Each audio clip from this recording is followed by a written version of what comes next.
Good morning students. 9th वाले बच्चे, सिद्धि हिंदी विद्यालय के इस ऑनलाइन क्लासेस में आपका हार्दिक स्वागत है। अब बच्चों, यहाँ पे हम महादेवी वर्मा का पाठ पढ़ रहे हैं, जिन्होंने अपने खुद के जीवन के बारे में लिखा है। मेरे बचपन के दिन, यहाँ तक हमने देखा कि वो यहाँ पे किस प्रकार से उनका जीवन सुभद्रा कुमारी चौहान से मुलाकात होती है। जब वो कास्टवेल महिला कॉलेज में जब उनका दाखिला होता है, वो 5वीं में पढ़ते हैं और सुभद्रा कुमारी चौहान उनसे सीनियर है, मतलब 7वीं में पढ़ते हैं। दोनों कविताएं लिखते थे, कवि सम्मेलन में जाते थे। यहाँ पे महादेवी वर्मा को एक दिन कविता के लिए, बेस्ट कविता के लिए उनको चांदी का नक्शीदार कटोरा मिलता है, जो बापू को वो दिखाते हैं और वो उनको दान में दे देते हैं। सुभद्रा कुमारी फिर कहती है कि हाँ और दिखाओ उनको। इस तरह से यहाँ तक करीबन हमने देखा था बच्चों। अब यहाँ से थोड़ा और आगे बढ़ते हैं।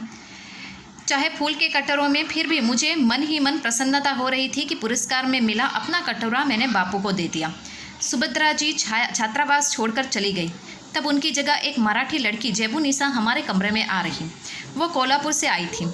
जेबून मेरा बहुत सा काम कर देती थी। वह मेरी डेस्क साफ़ कर देती थी, किताबें ठीक से रख देती थी और इस तरह मुझे कविता के लिए कुछ और अवकाश मिल जाता था। जेबून मराठी शब्दों से मिली जुली हिंदी बोलती थी। मैं भी उससे कुछ कुछ मराठी सीखने लगी थी। वहाँ एक उस्तानी जी थी, जिन्नत बेगम। जेबून जब इकड़े तिकड़े या लोकर लोकर जैसे मराठी शब्दों को मिलाकर कुछ कहती तो उस्तानी जी से टोके बिना न रहा जाता था। वाह, देसी कौवा मराठी बोली। जेबून कहती थी, नहीं उस्तानी जी, यह मराठी कौवा मराठी बोलता है।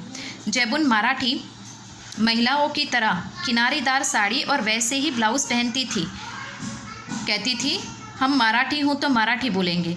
उस समय वह देखा मैंने, सांप्रदायिकता नहीं थी। जो अवध की लड़कियाँ थीं वे आपस में अवधी बोलती थी, बुंदेलखंड से आती थी वे बुंदेली बोलती थी। कोई अंतर नहीं आता था और हम पढ़ते हिंदी में थे। उर्दू भी हमको पढ़ाई जाती थी, परंतु आपस में हम अपनी भाषा में ही बोलती थी।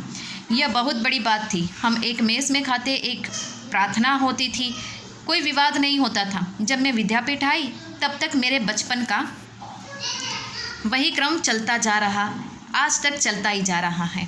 तो मतलब यहाँ पे कहा कि सुभद्रा कुमारी चौहान के चले जाने के बाद हॉस्टल में उनकी जगह पे कोल्हापुर से एक जेबू निशा करके लड़की आती है पढ़ने के लिए पाठशाला में।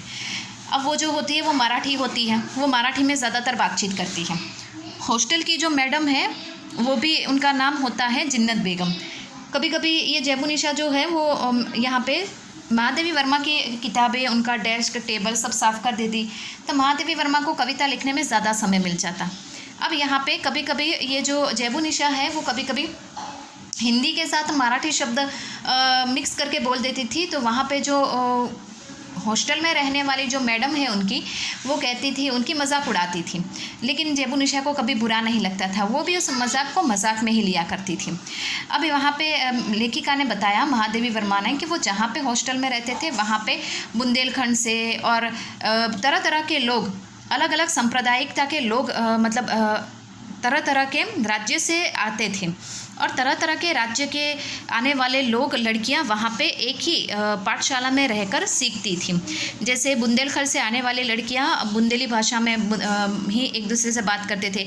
अवध से आने वाली लड़कियां अवधी भाषा में उनके साथ बात करते थे, लेकिन पढ़ते थे एक ही स्कूल में, हिंदी मीडियम में ही पढ़ते थे। एक ही प्रार्थना की सभा में प्रार्थना करते थे, एक ही मेस में बैठकर खाना खाते थे। लेकिन जब उनको बातचीत करनी होती है तो वो अपनी भाषाओं में एक दूसरे के साथ बातचीत करते हैं और वहाँ पे कोई भी सांप्रदायिकता देखने को नहीं मिलती, कोई विवाद नहीं उठता था। विद्यालय पीठ में जब तक वो पढ़ी तब तक ही ऐसा क्रम चलता रहा। अब यहाँ से थोड़ा और आगे पढ़ते हैं। कभी कभी बचपन के संस्कार ऐसे होते हैं कि हम बड़े हो जाते हैं तब तक चलते हैं। बचपन का एक और भी संस्कार था कि हम जहाँ रहते थे वहाँ ज्वार के नवाब रहते थे। उनकी नवाबी छीन ली गई थी। वे बेचारे